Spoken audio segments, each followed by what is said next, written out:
Here we are at Logical Reasoning drill set number 2 at lawhub.lsac.org. And as always, we've got our highlight tool selected, and we are going to read the question stem first. In this case, the economist's argument is most vulnerable to criticism on the grounds that it fails to consider the possibility that. So I'm just going to highlight most vulnerable to criticism, which is just another way of saying we've got to identify a flaw in this economist's argument.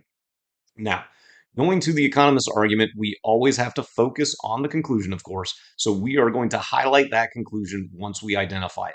So the economist states, raising the minimum wage would force industries to use more advanced technology to counter the greater labor costs. The resulting technological breakthroughs would benefit society enormously. Therefore, we should raise the minimum wage.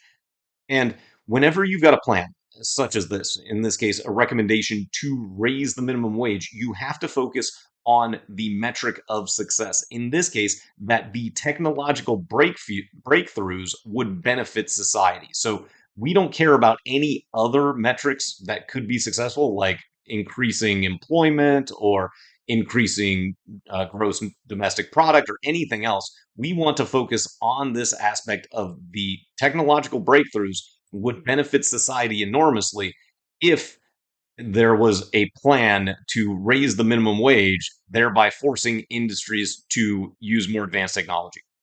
So, looking at our answer choices, we keep the highlighting tool focused on that metric of technological breakthroughs. So, choice A reads, most industries will not use more advanced technology without being forced to do so. Okay, well, that's what the plan is, but it doesn't tell us whether the plan is going to succeed to increase those technological breakthroughs that would benefit society. So, this, although it's somewhat redundant and kind of a trap because you might just grab it because you're like, hey, that matches the information from the paragraph. But in this case, it doesn't do anything to help us determine whether the plan will or will not be effective. And in this case, of course, since we're seeking a criticism, we want to show that the plan inherently is not necessarily going to be effective.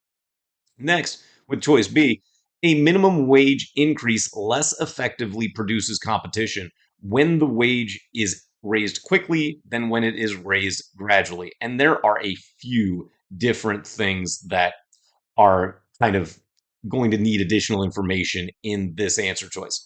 We actually don't really talk about competition in terms of the industries, and we certainly don't raise this concept of how fast you're going to increase the minimum wage. So you can highlight either of these reasons and eliminate B pretty immediately as well. Next, choice C, workers trained to use sophisticated equipment are already able to demand and receive wages higher than the minimum.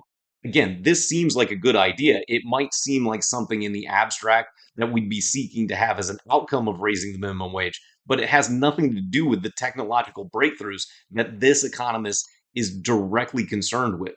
So, whether or not the workers get or demand higher wages, well, wonderful, but it has nothing to do with why this plan is being recommended in the first place regarding the technological breakthroughs.